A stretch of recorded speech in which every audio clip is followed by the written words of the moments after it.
এবার আসেন, এখনো শিক্ষাটা শেষ হয়নি এই আয়াতের 22 এবং 23। এই আয়াতটা জানার পরে এখানে যদি কেউ ডাক্তার থাকেন, কিংবা আমার এই আলোচনাটা যখন মিডিয়াতে বা মোডে ভার্চুয়ালি আপনারা কোনো ডাক্তাররা শুনবেন, তাদের কাছে আমি একটা প্রশ্ন করি। আপনারা পড়েছেন মায়ের পেটে ইমব্রায়োলজি, অ্যানাটমি ফিজিওলজি, ইমব্রায়োলজিতে মায়ের পেটে যখন একটা বাচ্চা বেড়ে ওঠে, আমাদের মানব দেহে 78টা অর্গান থাকে। চোখ একটা অর্গান, কান অর্গান, হার্ট একটা অর্গান, লিভার, স্প্লিন, স্টোমাক একটা অর্গান, অঙ্গ প্রত্যঙ্গ, হাত পা, 78টা, কেউ কেউ বলে 79টা। 78টা অর্গানের ভেতরে মানব দেহে মায়ের পেটে যখন বাচ্চাটা বেড়ে উঠছে, 16 সপ্তাহ যখন মায়ের পেটে বাচ্চার বয়স, তখন প্রথম যেটা কাজ করে 78টা অর্গানের, সেটা হচ্ছে কান। বাচ্চা মায়ের পেটে থেকে, মায়ের পেটের যে পেরিস্টলটিক মুভমেন্ট, যে পেটে কল কল কল কল করে আওয়াজ হয় না, হার্টবিট হয়, হার্টের আওয়াজ, এগুলো বাচ্চা শুনতে পায়। এই জন্য বাচ্চা দুনিয়ার কারো কণ্ঠ যদি ভুলে যায়, মায়ের কণ্ঠ জীবনে ভুলবে না, মায়ের সঙ্গে। আচ্ছা, এটা প্রথম আল্লাহ বলেছিলেন কি, কুল ওয়াল্লাযী আনশাকুম ওয়া জাআলা লাকুমুস সামা, কান। আমরা সায়েন্সে দেখলাম কি প্রথম অর্গানটা কোনটা কাজ করে, কান। দ্বিতীয়বারে আল্লাহ বললেন কি, ওয়াল আবসারা, চোখ, দৃষ্টিশক্তি দিয়েছেন। 23 সপ্তাহে এসে সায়েন্স বলছে, 16 সপ্তাহে তো কান কাজ শুরু করলো, 23 সপ্তাহে এসে চোখ কাজ শুরু করে। মা যদি অন্ধকার থেকে আলো জ্বলছে এমন ঘরে আসে, বাচ্চা মায়ের পেটে চোখ পিট পিট করে, কারণ ওই আলোটা তার চোখে যা লাগছে। 23 সপ্তাহ শুরু করে। এরপরে দেখেন জন্ম হলো, সমস্ত অর্গান তৈরি হলো, মায়ের পেটে জন্ম হলো, পেট থেকে বাচ্চা দুনিয়াতে আসলো, অঙ্গ প্রত্যঙ্গ গুলো নিয়ে আসলো, সেগুলো আস্তে আস্তে সুশোভিত, বিকশিত, ম্যাচিওর হচ্ছে। 7 বছরে এসে তার ব্রেনের ফ্রন্টাল লোব কাজ শুরু করে, এই জন্য যে তখন সে, আমরা বলি বালেগ হচ্ছে, আকল হচ্ছে, আকলমন্দ হচ্ছে, তার সে অনুধাবন ক্ষমতা, বিশ্লেষণ ক্ষমতা তৈরি হচ্ছে, অর্থাৎ ভালো মন্দ বিচার করে কথা বলা বা কাজ করার ক্ষমতাটা তার তৈরি হলো, যোগ্যতা তৈরি হলো। তাহলে জন্ম থেকে 16 সপ্তাহ, 23 সপ্তাহ, এরপরে দীর্ঘ বিরতির পরে 7 বছর পরে এসে তার বিচার বোধ ক্ষমতা, নিজের বিচার ক্ষমতা তৈরি হলো। এটা প্রমাণ করে। এবারে আচ্ছা, এই আয়াতটা থাকলো, এবার রাসূল সাল্লাল্লাহু আলাইহি ওয়াসাল্লামের জীবন দেখি। উনি যার সঙ্গে কথা বলতেন, তার চোখের দিকে তাকায়, মানে তার সরাসরি তার কথা মন দিয়ে শুনতেন, এবং উনি যখন কথা দীর্ঘ সময় চুপ থাকতেন, যখন কথা বলতেন শুধু প্রয়োজনীয় কথাটা বলতেন, ভালো করে বোঝার, জানার, উপলব্ধি করার পরে কথা বলতেন। এটাই হচ্ছে কথা বলার নিয়ম। আল্লাহ এই জন্যই বলেছেন যে মুখের চাপার জোরে যে চলে, সে কখনো সমান হতে পারে না যে বিচার বিবেচনা করে সঠিক বুঝ নিয়ে যে জীবন চালায়, তার সমান হতে পারে না। তোমাদেরকে চোখ দিয়েছি, কান দিয়েছি, তোমরা সব শুনতে পাচ্ছ। তোমাদেরকে চোখ দিয়েছি, তোমরা সব ভালো করে বুঝে নাও যে যা শুনলে, কি কার বিষয়ে শুনলে, কি বিষয়ে শুনলে, কতটুকু শুনলে, ভালো করে চোখ দিয়ে তোমার চারিপাশ থেকে তুমি ভালো করে বুঝে নাও, দীর্ঘ সময় ধরে অনুভব করো, উপলব্ধি করো, এরপরে যখন প্রয়োজন, যতটুকু প্রয়োজন, মুখ খুলো। এই আয়াতের শিক্ষা, সূরা মুলকের এই দুটো আয়াতের শিক্ষা। এই কোরআনের এই দুটো আয়াতকে যদি আমরা সায়েন্স দিয়ে মিলায় দেখতাম, আর এই আয়াতটা যদি আপনি, আমি, আমরা আমাদের ব্যক্তিগত জীবনে, যে আল্লাহ তো আমাকে এভাবে বলেছেন, যখন প্রয়োজন কথা বলবো, যতটুকু প্রয়োজন কথা বলবো, যে বিষয়ে প্রয়োজন কথা বলবো, যে বিষয়ে আমার জ্ঞান আছে সে বিষয়ে কথা বলবো, যে বিষয়ে জ্ঞান নেই সে বিষয়ে চুপ থাকবো। আমরা যদি আমার মুখটা নিয়ন্ত্রণ করতে পারতাম, আমাদের সমস্যা পারিবারিক জীবন থেকে শুরু করে সামাজিক জীবনে এবং বৃহত্তর জীবনে সমস্যা 50% এখানেই শেষ। এই প্র্যাকটিসটা যখন আমি বাবা হিসেবে করব এবং আমার সন্তানকে যখন এটা শেখাবো, তখন আপনার সন্তান অযাচিত কথা বলার কারণে যে বন্ধু মহলে যে বা ক্লাসে কিংবা অন্য জায়গায় যে সমস্যাগুলো তৈরি করে সমস্যায় নিজেকে পড়ে, আপনাদেরকেও ফেলে, এগুলো ফেলতো না। আমি কি বোঝাতে পারছি? এ হলো এক। 2 নম্বর কথা, আপনারা হয়তো আপনাদের এই তৈরুল জান্নাহ ইনস্টিটিউটে আমি যখন প্যারেন্টিং কোর্স করাই তখন এই কথাটা বলেছি। মুসা আলাইহিস সালামকে আল্লাহ পাক যখন বললেন কি, ইযহাব ইলা ফিরাউনা ইন্নাহু তাগা, ফিরাউনের কাছে যাও, সে বিদ্রোহ করেছে, অবাধ্য হয়েছে। আর এক জায়গায় এসছে মুসা আলাইহিস সালামের আলোচনা, যেখানে যেখানে কোরআন শরীফে সবচেয়ে বেশি আলোচনা হয়েছে মুসা আলাইহিস সালামের, তো দেখবেন আল্লাহ মুসা আলাইহিস সালাম আল্লাহকে বলছেন, আল্লাহ ফেরাউন, আসলে ফেরাউন তো ফেরাউনই, সেই সময় সবচেয়ে সুপার পাওয়ারের সবচেয়ে সুপ্রিম অথরিটি ছিল। ওই সমাজের সাইকোলজিটা এমন ছিল যে ওই সমাজে ফেরাউনের কিছু চেলা চামুন্ড ছিল, উজির নাজির মন্ত্রী, হ্যাঁ এরকম ভিআইপি, তাদের এক একজনের ক্ষমতা ছিল। তারা ওই সময় ছিল ওই জাদু করতে পারত, বিভিন্ন কারিশমা দেখায় মানুষকে মোহগ্রস্ত করে রাখতো। মানুষ মনে করত এই মন্ত্রী, অমুক সেক্রেটারি, অমুক নেতা, এদের এত ক্ষমতা, এত সুন্দর সুন্দর, ইভেন নীল নদের পানি পর্যন্ত বন্ধ করে দিতে পারত। এরাই যদি এত ক্ষমতা সম্পন্ন হয়, তাহলে এরা যাকে মানে সুপ্রিম অথরিটি মানে ফেরাউন, তার না কত ক্ষমতা। এই মানসিকতাই ফেরাউনকে সাহস জুগিয়েছিল বলার জন্য আনা রাব্বুকুমুল আলা। আর এই যে দাবি করেছে আনা রাব্বুকুমুল আলা, তার কাছে বলছে আল্লাহ রাব্বুল আলামিন মুসা আলাইহিস সালাম বলছে ইযহাব ইলা ফিরাউন ইন্নাহু তাগা। আর এই লোকের কাছে যাওয়ার কথা শুনে মুসা আলাইহিস সালাম বলে, ইয়া রব, আল্লাহ, এই ফিরাউন, আল্লাহ হুকুম করেছেন, উনি তো না করতে পারছেন না, কারণ আমার সাথে আমার ভাই হারুনকে দেন।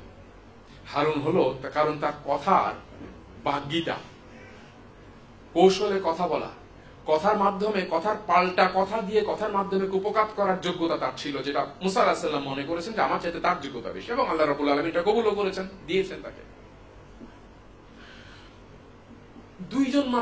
দুই ভাই, দুইজনকে পাঠালো সুপ্রিম পাওয়ারের সুপ্রিম অথরিটির কাছে কাউন্টার দেওয়ার জন্য। কিন্তু দাওয়াত তো ওইটাই, দাওয়াত কি? আল্লাহর আনুগত্য মেনে নাও, আল্লাহকে রব হিসাবে মেনে নাও, বিষয়টা এইটা। কিন্তু দাওয়াতের মোড়টা দেখেন, কারণ ওই সমাজ ছিল জাদু কারিশমা ভিত্তিক, মিরাকেল ঘটানোর সমাজ। আর সেখানে আল্লাহ পাকও মিরাকেল দিয়েছেন। মুসা আলাইহিস সালামকে দুটো মিরাকেল দিয়েছেন, তুমি হাতের লাঠিটা ফেলে দাও, সাপ হয়ে যাবে। আবার তোমার পকেট থেকে, জেব থেকে তুমি বা বগল থেকে হাত বের করে হাত ইয়ে করো, ওই যে আলো। আমি কদিন আগেও, এই যে গত কিছুদিন আগে আপনারা জানেন তুরস্কে হয়েছিল, ভূমিকম্প হলো, এটা বেশ গত বছর। আমি ওই সময় তুরস্কে ওই কায়সেরিতে ছিলাম, তো ওই সময় আটকে গেছি তুরস্কে। যে তো আমি যেখানে ছিলাম, যে শহরে, সেখানে একের পর এক ভূমিকম্প হয়েই যাচ্ছে, আর প্রচন্ড বরফ, নিচে জানালে হাঁটু বরফ, রাস্তা মানে ঘরে তো থাকা যায় না। তো শেষ পর্যন্ত দেখলাম যে ইস্তাম্বুলে অপেক্ষাকৃত ভূমিকম্পটা কম, ইস্তাম্বুলে আসলাম। মনে করলাম ইস্তাম্বুলে যখন এসছি, কবিতা মিউজিয়ামে ঘুরে যাই, মুসা আলাইহিস সালামের সেই লাঠিটা ওরা সাজায় রেখেছে, দেখলাম খেজুরের একটা লাঠি, একটা ডাল, অথচ আর একটা লাঠি, অথচ এইটাই সাপ হয়ে গেছিল। এটা ছিল আল্লাহর রাহমা, এটাকে আল্লাহ যুগের ভাষা করে দিয়েছিলেন। মুসা আলাইহিস সালামকে যখন ফেরাউনের কাছে পাঠানো হলো, আল্লাহ পাক যুগের ভাষা দিয়েছিলেন।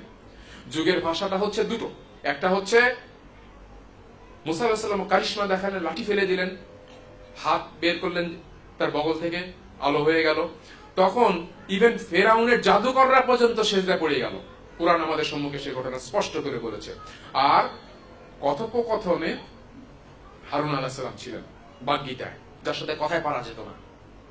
আজকের যুগ হচ্ছে এই দুটো, কিন্তু এটা যুগের ভাষাটা বুঝতে হবে। আজকের যুগ হচ্ছে সায়েন্স। আপনি সারাদিন রাসূল সাল্লাল্লাহু আলাইহি ওয়াসাল্লামের হাদিস বলেন, ছেলেবেলে মানবে না। যদি বলেন যে এটা কিন্তু বিজ্ঞান সায়েন্স বলেছে, নড়ে চড়ে বসবে। গুগলে আছে কিনা আগে গুগল করে, গুগল মামা বললে সেটা ঠিক আছে, নাসা বলেছে কিনা সেটা ঠিক আছে। এখন এটুক যদি আমরা বুঝি, তাহলে এবার আসেন, আপনার ছেলেকে আপনি বলছেন তোর মাথায় কিছু নাই, মেয়েকে বলছেন তোমার মাথায় কিচ্ছু নাই, তোমাকে দিয়ে কিছু হবে না। আমি শুধু একটা তথ্য দিই, আমি আপনাদের এই যারা প্যারেন্টিং কোর্স করেছেন সেখানে কথাটা আমি বলেছিলাম, আবার রিপিট করি। একটা বাচ্চা যখন মায়ের পেটে আসে, আল্লাহ রাব্বুল আলামিনের সেই আয়াতটা,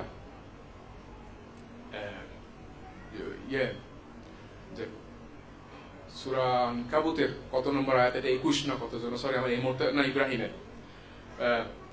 রাসূল সাল্লাল্লাহু আলাইহি হাদিসও আছে যে কুল্লু মাউলুদিন ইউলাদু আলা ফিতরা ইলা আখিরিল হাদিস। যে আল্লাহ রাব্বুল আলামিনের ওই আয়াতটা হচ্ছে ফিতরাতুল্লাহিল্লাতী ফাতারান নাসা আলাইহা লা তাবদীলা লিখালকিল্লাহ। প্রত্যেকটা মানুষকে আল্লাহ পাক সৃষ্টি করেছেন ফিতরাতের উপরে, আল্লাহর সৃষ্টিতে কোনো পরিবর্তন নাই। কাজে মুসলমান আর হিন্দু আর বৌদ্ধ আর খ্রিস্টান আস্তিক নাস্তিক প্রত্যেকের ঘরে যে বাচ্চাটা জন্ম নিচ্ছে আজকে, সেই বাচ্চার ব্যাপারে বলছি। আপনার বাচ্চা, যে বাচ্চাটা জন্ম নিয়েছে তার কথা বলছি, আপনার কথা বলছি। আমরা যখন মায়ের পেটে এসছিলাম, মায়ের পেটে যখন বাচ্চাটা আসে 1991 সালে সর্বপ্রথম এটা এক বিজ্ঞানী বলেছিলেন, প্রফেসর ডক্টর অ্যান্ড্রু আমর। তখন ফেসবুক ছিল না, তারপরও বিশ্বের সমস্ত বিজ্ঞানীরা তাকে নিয়ে ট্রল করেছে, পাগল বলেছে। খুব সিনিয়র বিজ্ঞানী, বয়স্ক বিজ্ঞানী ছিলেন, স্যার পাগল হয়ে গেছে 1991 সালে। কিন্তু সেইটাই 2004 সালে আরেক দল বিজ্ঞানী গবেষণা করে বলল যে না, কথা তো ঠিক। এরপরে 2016 সালে বলল অকাট্য ভাবে না, অ্যাবসলিউটলি এটা ঠিক। সেটা কি? যখন মায়ের পেটে বাচ্চা আসে, বাচ্চার কোনো অর্গান তৈরি হয়নি শরীরের ভেতরে, মায়ের পেটে, মা নিজেও জানেন না যে উনি গর্ভবতী। ওই যে পিরিয়ডিক সাইকেল হলেন উনি তখন বুঝবেন। মা জানেনও না 21তম দিন পেটে বাচ্চা এসছে, আল্লাহ ছাড়া কেউ জানে না। 21তম দিনে মায়ের ওই যে ভ্রূণ পেটে যে সামান্য পিনের আগায় মাইক্রোস্কোপে দেখলে দেখা যায় হয়তো একটা রক্তের যে ফোঁটা তৈরি হচ্ছে, ডিম্বাণু শুক্রাণু মিলে, সেইখানে 40,000 নিউরন পেলেন ডক্টর অ্যান্ড্রু আমর। ওনার মাথা খারাপ, এখানে তো নিউরন থাকার কথা না, নিউরন থাকে মানুষের ব্রেনে, এবং সেটা 12 সপ্তাহ আগে তো শুরুই হবে না। আর আজকে 21 দিন এখানে কি করে হলো? উনি মনিটর করতে লাগলেন, দেখা গেল আচ্ছা এই নিউরন যখন হয়েছে পাওয়া গেছে, তখন নিউরনটা নিশ্চয় ব্রেনে যায় পড়বে, কারণ নিউরন তো থাকে ব্রেনে। ব্রেনে 10,000 কোটি নিউরন আছে। উনি মনিটর করতে করতে দেখলেন যে না, ব্রেনের নিউরন আলাদা তৈরি হচ্ছে, কিন্তু এই 40,000 একেবারে গুনে গুনে 40,000 নিউরন মানুষের ওই বাচ্চার হার্টে যে বসা বাঁধল। সমস্যা হলো হার্টে তো নিউরন থাকার কথা না, কিন্তু হার্টে নিউরন। তাহলে প্রত্যেকটা মানুষের হার্টে, বলেন আমার মন বলে, নিউরন কি বলে? নিউরন কিন্তু আপনাকে জ্ঞান দেয়, তথ্য ধারণ করে, আপনার প্রয়োজনের সময় আবার আপনি যে জ্ঞানগুলো শিখেছেন সেগুলো আবার আপনাকে সাপ্লাই দেয়। তো আমরা কখনো এই কথা বলি না যে আমার মাথা বলছে তোমার চিন্তাটা ভুল, কিন্তু আমরা বলি কি আমার মন বলছে তোমার চিন্তা, মন বলে। এই যে মন বলে, আসলে মন ঠিকই কথা বলে, মনে 40,000 নিউরন আছে। তো যাই হোক, এই নিউরন তো পাওয়া গেল। এইবার এই নিউরন নিয়ে ফার্দার গবেষণা হচ্ছে। ইদানিং কালে যে আইটি ডেটা সায়েন্সের যে ব্যাপক উন্নতি হয়েছে গত 20 বছরে, এখন প্রমাণ করা গেছে যে একটা নিউরন প্রতিটা, যেমন pen drive 2 GB 4 GB 6 GB বা ওই 32 জিবি পর্যন্ত বা এরকম কিছু ডেটা সংরক্ষণ করে, প্রতিটা নিউরন ডেটা সংরক্ষণ করে। একটা নিউরন কত ডেটা সংরক্ষণ করে? একটা নিউরন কতটা ডেটা সংরক্ষণ করতে পারে? এনসাইক্লোপিডিয়া ব্রিটানিকা 2010 সালে যে সংখ্যাটা, তাতে 32 মিলে একটা সেট। একটা নিউরনে এইরকম 50 সেটে যত তথ্য আছে, একটা নিউরন ততটা তথ্য ধারণ করতে পারে। এখন 40,000 নিউরন এসেছিল, আমি সংক্ষেপ করে ফেলছি। 40,000 নিউরন পাওয়া গেছে। 40,000 নিউরনে হিসাব করে দেখেন 6,528 কোটি পৃষ্ঠা, A4 সাইজ। 6,528 কোটি পৃষ্ঠাতে, সরি 6,258 কোটি পৃষ্ঠা, 6,258 কোটি পৃষ্ঠা যত তথ্য লেখা যাবে প্রিন্ট করে, এতগুলো তথ্য আল্লাহ পাক আপনার বাচ্চার মাথায় দিয়ে পৃথিবীতে পাঠিয়েছে। ফাআলহামাহা ফুজুরাহা ওয়া তাকওয়াহা ওয়া নাফসিন ওয়া মা সাওয়াহা, নফসের কসম ওর ভিতরে আমি যা দিয়েছি। আর এইটা কিয়ামতের দিন, বা হুসিলা মা ফিস সুদূর, তার বুকের ভিতরে যা আছে, এই যে তথ্যগুলো দিয়ে ফিতরাত দিয়ে আল্লাহ পাঠালেন, এই ফিতরাতকে ফিতরাতের অবস্থায় রাখা, এটাই হচ্ছে আপনার আমার প্যারেন্টসদের দায়িত্ব। কারণ শয়তান এইটাকে দূষিত করার জন্য বারবার চেষ্টা করছে। আর আল্লাহ পাক দেখে নেবেন যে আমি যেটা দিয়ে পাঠাচ্ছিলাম, যে ইনফরমেশন, তুমি এই ইনফরমেশন গুলো কিভাবে নিয়ে এসছো, না এটাকে বিকৃত করে শয়তানের দেওয়া ইনফরমেশন নিয়ে এসছো। কাজেই এই হচ্ছে 2 নম্বর বিষয়। 3 নম্বর বিষয় হলো, আপনারা যদি প্যারেন্টিং করতে চান, নিঃসন্দেহে চান, কে না চায়? একজন চোরও চায়, চুরি করে খায়, ডাকাতি করে খায়, সেও চায় যে তার বাচ্চা সেরা মানুষ হোক, সে যেন চুরি ডাকাতি না করে। প্রতিটা বাবা মা কিন্তু এটা চায়। আপনি যদি চান যে আপনার সন্তান মানুষ হোক, তাহলে আপনি এই যুগের ভাষাটা বোঝেন। বেয়াদবি নিবেন না, আমি প্রয়োজনের খাতিরে বলছি, না হলে বলতাম না। আমার কিছু লেখালেখির বদভ্যাস আছে। আমার একটা বই আছে, 44টা বই সম্ভবত, না 45টা বই প্রকাশিত। একটা বই আছে 21 শতাব্দীর চ্যালেঞ্জ ও যুব মানুষ। এই 21 শতাব্দীর চ্যালেঞ্জ বইটাতে আমি 21টা ফিল্ড আইডেন্টিফাই করে প্রত্যেকটাকে ব্যাখ্যা করেছি, যে এই এই ফিল্ডে এই কারণে এই রোগে আপনার ছেলে বা এই সমাজের ছেলেরা আক্রান্ত। হয়তো কোনো একটা বাচ্চা 5টা রোগে আক্রান্ত, কেউ একজন 2টা রোগে আক্রান্ত। আক্রান্ত 5টা রোগে হোক আর একটা রোগে হোক, আক্রান্ত তো আক্রান্তই। টিকটক, কোথাও একটা যাচ্ছে, একজন আঙ্কেলের সঙ্গে দেখা হলো বহুদিন পর। আঙ্কেল কেমন আছেন? রাখেন আঙ্কেল, যারা রাখে সেলফিটা তুলে নি। এটা হচ্ছে নিজেকে শো করার এক্সিবিশনিজম, এক ধরনের মানসিক রোগ। এই যে device addiction, drug addiction, internet addiction, game addiction, আরো কত কিছু আছে, আমি এগুলো উচ্চারণ করতে চাই না, ছোট ছোট বাচ্চারা আছে। এই ঢাকা শহরে আমি গত কয়েক মাস বাংলাদেশে অনেকের সেশন নিয়েছি, অনেকে আমার সাথে কথা বলেছেন, অনেকে কথা বলতে গিয়ে আমি অনেকের 1-to-1 সেশন, অনেকের ব্যক্তিগত বিষয় জেনেছি। আমি অবাক, এই দেশ আজ থেকে চলো প্রায় 32-33 বছর আগে বা 35 বছর আগে যখন বাংলাদেশ ছাড়ি, তখন এরকম দেশ ছিল না। দেশ, আমাদের সমাজ কিভাবে পরিবর্তন হচ্ছে চোখের সম্মুখে আপনারা সবাই জানেন, কাজে আমি সেদিকে যাবো না। এই জন্য আমি বলি, এই যুগটা বোঝেন, যুগের রোগগুলোকে বোঝেন, কার্সেস অফ কালচার, অফ দ্য কি বলে সেঞ্চুরি, এই যুগের অভিশাপগুলো বোঝেন। বুঝে আমরা আপনাদের সন্তানগুলোকে নিজের বাড়িতে, নিজের পরিসরে, নিজের নিয়ন্ত্রণে রেখে প্যারেন্টিং করার চেষ্টা করেন। আপনার প্যারেন্টিং আপনার পরিবারে যেটা হবে, আর একজনের পরিবারে সেই প্যারেন্টিংটা ওই ফিট নাও হতে পারে। সবচাইতে বড় জিনিস হচ্ছে আপনি আপনার সন্তানের সঙ্গে যতটা পারেন সময় দেন। দিনে একটা খাবার হলে অন্তত, যারা ছেলেমেয়ে বড় হয়ে গেছে, তুমি খেয়ে নয় পরে খাবো, বাবা মাকে বলে তুমি খেয়ে নাও, আমার এখন কি আমার এই ইউনিভার্সিটির অ্যাসাইনমেন্ট আছে, আমি এটা শেষ করে খাবো, তোমরা খেয়ে নাও। না, এটা হবে না, একসাথে খেতে হবে। দিনে অন্তত একটা মিল একসাথে সবাই মিলে খাবেন। বাচ্চাদের জানেন, আবার সেই বিজ্ঞানের কথায় আসি। কয়েক বছর আগের কথা, 2014-15 সালের দিকে বোধহয় সম্ভবত এটা প্রথম প্রমাণ, মানে আইডিয়া আসছে, হাইপোথেটিক্যালি বলা হয়েছে 2007-8 থেকে বা 2015 কি 16 দিকে এসে প্রমাণিত হয়েছে, বিজ্ঞানীরা প্রমাণ করেছেন যে আমি আপনার সঙ্গে যদি বসি, পারস্পরিক আমরা এক টেবিলের এক প্রান্তে বসলাম, এখানে এক ভাই বসে আছেন ওইখানে প্রায় ধরেন 30 ফিট দূরে, আমি এখানে, কিন্তু আমার সম্মুখে 6 ফিটের ভিতরে আমরা যদি একে অপরের 6 ফুট দূরত্বের ভেতরে বসতে পারি, কাছাকাছি, তো এমন একটা মেশিন বিজ্ঞানীরা তৈরি করেছেন, ইলেকট্রোম্যাগনেটোমিটার তার নাম।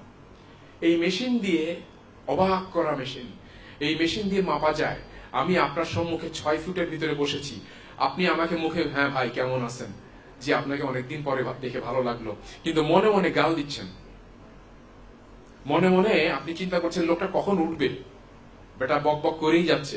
এই মেশিন ধরে ফেলে আপনি আমাকে, আমার জন্য আনন্দিত না আপনার হার্ট আমার জন্য, আপনার অন্তর আমার জন্য, আমাকে দেখে রেগে আপনার কর্টিসল লেভেল বেড়ে যাচ্ছে, এই মেশিন ধরে ফেলে। যদি 6 ফিটের ভিতরে আমরা বসি, সোহবত, এই জন্য আমাদের হার্ট রিয়াক্ট করে, এমিশন দেয়।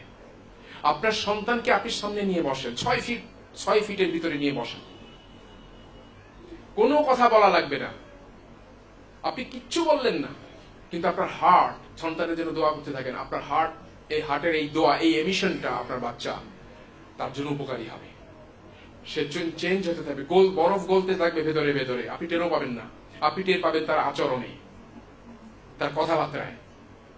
সহবত সহবত সহবত, এটা একটা বারাকা, আমরা এই বারাকাটা ছেড়ে দিয়েছি।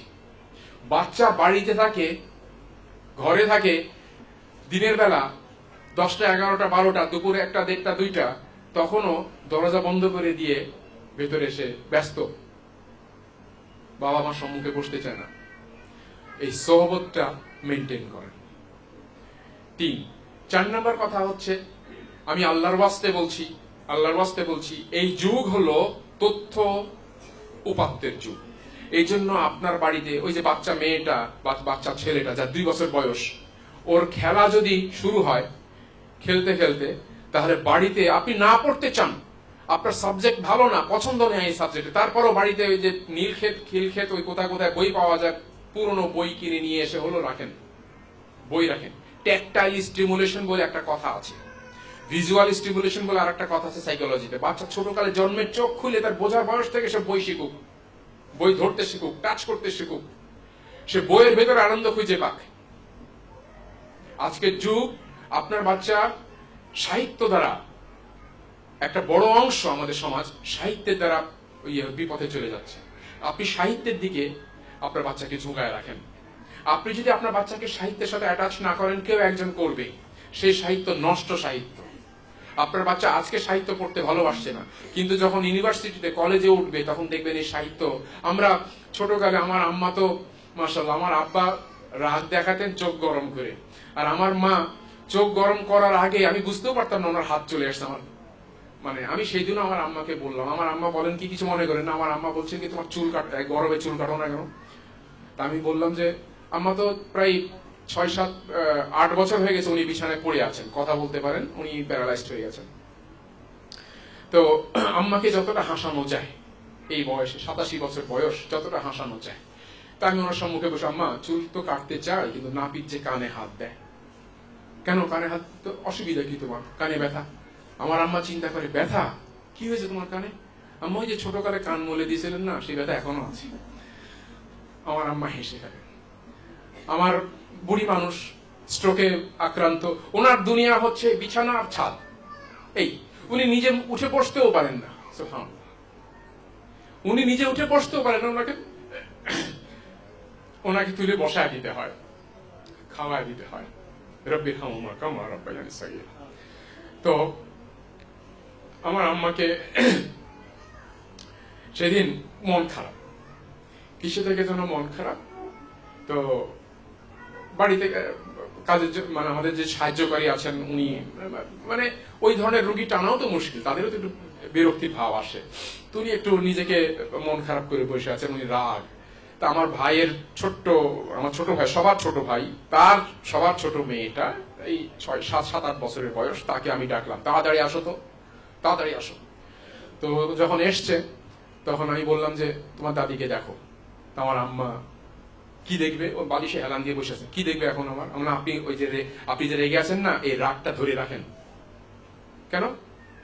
আমি তোমার দাদিকে দেখো। তো আমার আম্মা, কেন আমার কি দেখবে? আরো রেগে যান। আম্মা রাগ কমেন না, কিন্তু রাগ কমেন না, ওকে দেখতে দেন। আপনি না, ওদেরকে আমি বলি যে আপনি অনেক সুন্দরী ছিলেন, ওরা বিশ্বাসই করে না। এই দেখুন এখন যে রেগে আছেন, আপনার মুখটা লাল হয়ে গেছে, এই দেখো তোমার দাদি কিন্তু এর চেয়ে তো লাল ছিল। আমার আম্মা হেসে ফেলেছেন। 87 বছরের বুড়ি, উইমেন সাইকোলজি, সুন্দরী ছিলেন এই কথা বলে 87 বছরের বুড়ি আমার মাও কিন্তু একেবারে ওনার রাগ চলে গেছে। যে কথা বলছিলাম, সোহবতে থাকেন, নিজের কৌশলগুলো কাজে লাগান, নিজের কৌশলগুলো কাজে লাগান,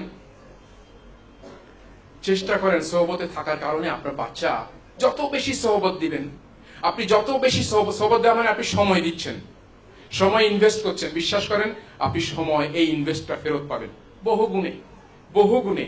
আপনি এখন দেখেন না বাংলাদেশে বিভিন্ন সময় বিভিন্ন জায়গায় অনলাইনে দেখি বাচ্চা ওই বাবা মাকে বৃদ্ধাশ্রমে রেখে এসছে।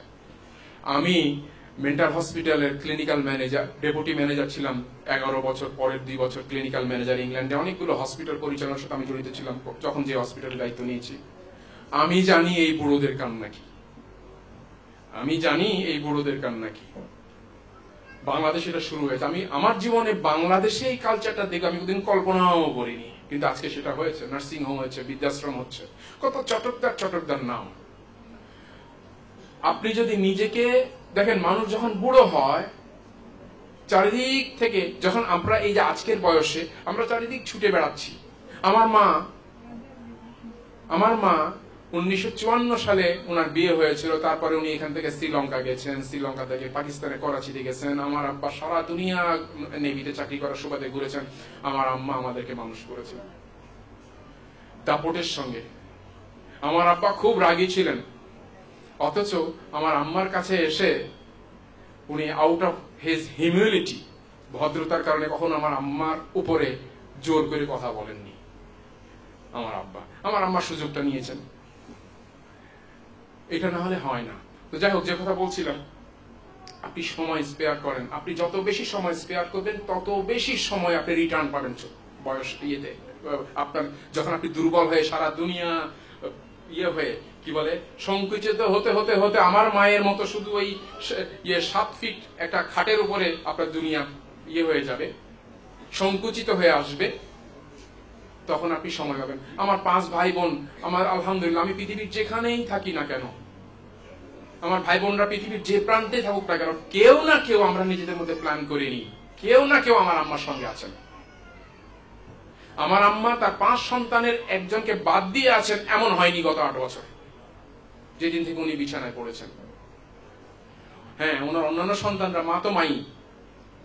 আমি যখন এখানে আছি তখন ওনার চিন্তা হলো মেজোটা ও কেমন আছে, টেলিফোনে কথা বলা দাও, ভিডিও কথা বলা দিলাম, শান্ত। আমি তো আছি। আমি যখন নাই তখন ছোটটা আছে, ছোটটা আবার আমার সাথে আমার ডাক নাম দিয়ে বলে, আমি নামটা আমার ডাক নাম বলছি না, ওর সাথে কথা বলা দাও। বাট এনিওয়ে, এইভাবে আমার মা কনস্ট্যান্টলি সাহায্য পাচ্ছেন। ফলে উনি 6 বার স্ট্রোক করে ও 87 বছর বয়সে উনি এখনো ওই বিছানায় বসে বসে আমাদেরকে পরিচালনা করছেন। এই যে মেন্টাল স্যাটিসফ্যাকশন আমার মায়ের। বাংলাদেশের ঘরে ঘরে দেখবেন বুড়ো বাপ, বুড়ো মা বাড়ির এক কোনায়, ড্রয়িং রুমের এক কোনা বা ঘরের এক কোনায় চুপচাপ বসে আছেন। আপাতত মনে হচ্ছে ঝিমাচ্ছে, রেস্ট নিচ্ছে না, উনি ভেতরে ভেতরে গুমরাচ্ছেন। ওনার বডি ল্যাঙ্গুয়েজটা পড়ার মতো যোগ্যতা আমাদের হয়নি। যদি আপনি বডি ল্যাঙ্গুয়েজ, আমরা মানুষরা যা কথা বলি, আমি যে এত কথা বললাম, মানুষ সাইকোলজিস্টরা জানেন আমরা যত কথা বলি তার মাত্র 11% আমাদের মুখ দিয়ে বলে বোঝাতে পারি, বাকি 89% আমাদের শরীর কথা বলে। এখানে কেউ এইভাবে বসে আছেন, কেউ এভাবে, কেউ এভাবে, প্রত্যেকের বডি ল্যাঙ্গুয়েজ এক একটা করে ইন্ডিকেট দিচ্ছে। যারা পড়তে পারেন তারা পড়তে পারছেন। কাজেই বাড়িতে যে 70 বছরের বৃদ্ধ বাবা চুপচাপ বসে আছেন, উনি বসে নাই, উনি ভেতরে ভেতরে গুমরাচ্ছেন। উনি ওনার অতীত নিয়ে রোমন্থন করছেন। উনি ওনার আফসোসে বা ওনার আনন্দে, ওনার শিহরণে, ওনার কষ্টে উনি জর্জরিত।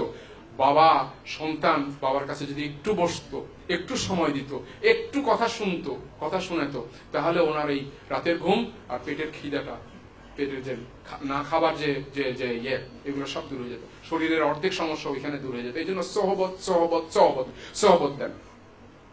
আর চারিপাশে জীবনে চলার পথে প্রতিদিন ডাইনিং টেবিল থেকে শুরু করে বিছানা পর্যন্ত, রাস্তায় চলা পর্যন্ত প্রত্যেকটা মুহূর্ত আপনার বাচ্চাকে আপনি শেখাতে থাকেন। বাচ্চার ডাইনিং টেবিলে চিংড়ি মাছের তরকারি রান্না করেছেন, চিংড়ি মাছ নিয়ে শুরু করে দেন।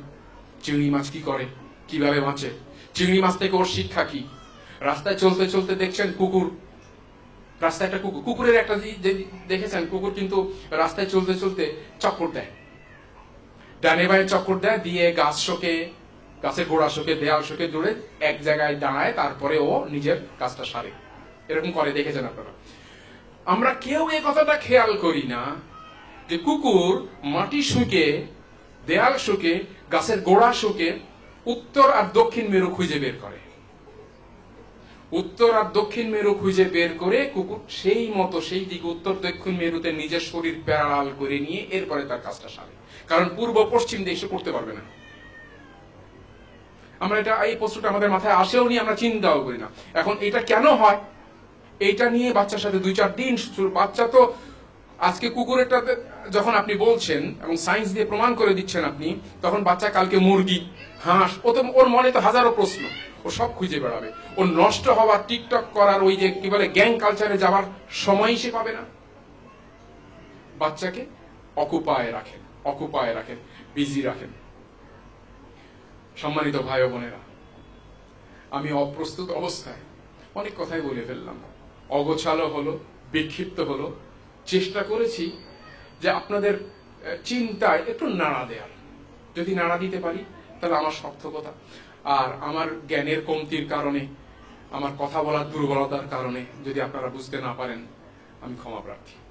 আমি আপাতত এখানেই শেষ করছি। আমি জানি যে পরে কোশ্চেন এন্ড আনসারিং সেশন আছে, সো আমি আমার বক্তব্য আর দীর্ঘায়িত না করি। আসসালামু আলাইকুম ওয়া রাহমাতুল্লাহি ওয়া বারাকাতুহু।